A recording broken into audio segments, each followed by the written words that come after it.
السلام علیکم ملګرو ستړي مسئ. وعلیکم السلام. ښه یاست؟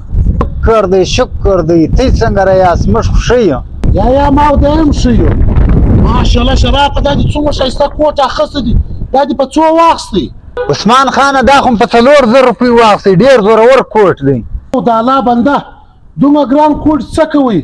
دا ګوره دا د زرداد چې په غاړه دی دا کوټ دا ما دته په 2000 روپۍ ور واخیستی خو د ما څه به دې پوښتنه کوله؟ یا عثمان خانه 1500 روپۍ ورشه موږ په 1500 اخیستې دي. تا ته خو ما 2000 روپۍ درکړې وې نه 2000 روپۍ ما درکړې تا ته په پور تا دا کوټ به واخیستی.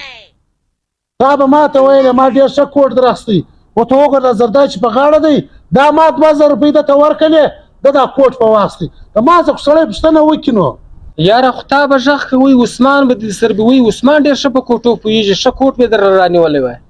هو یاره سړی خو د چا څه پوښتنه وکړي یاره د خپله مخه ولاړې کوټ یې واخیست. ته اوس وګورې د زرداد څومره پیټ راغلی دی دا ما درته 2000 روپۍ ورکړلې د کوټ په واخیست. کم سے کم پوښتنه خو دې کوله یاره.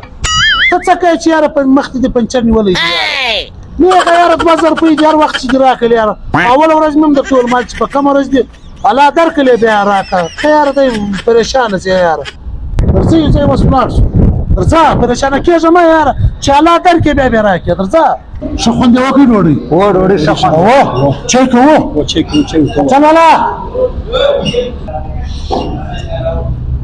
ښه خوند یې وکړې هو ډېر ښې څه خو نه پیسې ورکړو هوټل والا به راوغواړو هوټل والا دلته راسه څو روپۍ شوې هغه 1200 بیوس د چیش 1200 روپۍ واخیستې یا د چیش پیسې ته نو ډېر غواړي که سره یاره خو یو څلور سیخه وو یوه کیمیا وه یو څو ډوډۍ ولې یوه چنکه چې 1200 روپۍ یې واخیستې تر دې هغه 2000 روپۍ نه وې شان دته چې ما ورکړلې د کوټ ته یې واخیستې تو خدای ته به ایمان وه د ده سره دا کوټ خوند نه کوي هو ښه خوند ورسره کوي.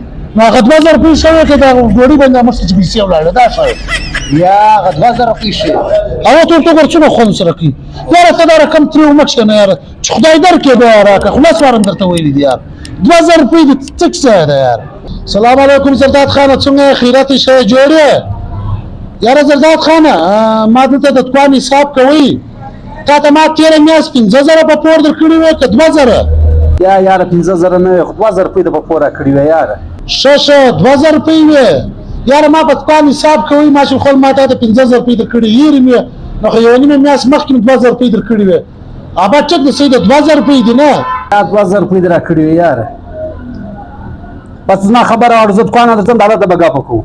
الو اورې زرداده الو موبایل یې کاټ کړي یار واخه عثمان خان دا 2000 روپۍ څنګه 2000 روپۍ دي یاره سوی ځای کښېنم ته د 2000 روپۍ پیغور راکړې په موبایل کې ناست یم د 2000 روپۍ پیغور راکړې یو ځای په اودس ناست یم ستا ټلیفون یې کیسه ده جوړه کړې 2000 روپۍ دي 2000 روپۍ واخه دا 2000 روپۍ یاره بل وخت ولاکړه تازه پور وکړې زګه سره هر څه کړي یاره زرداده تا ته ما وویل ما چې خدای درکړې بیا راکړه ته په خشم شولې یا نه یم په خشم خپل 2000 روپۍ واخه ځه ملګرو دا کم چم چې ما د زرداد سره وکړي دا طریقه مو ورسره کوئ مګر هر سړي چې په چا باندې پیسې باندې دي نو مست په کمنټ کې ضرور د هغه منشن کړي هغه سړی چا پر چا پیسې باندې دي ژوندي اوسئ چې هر ځای یاست د هغه زموږ میسج کوم خور شوی مخکې سره شیر کړي. السلام علیکم.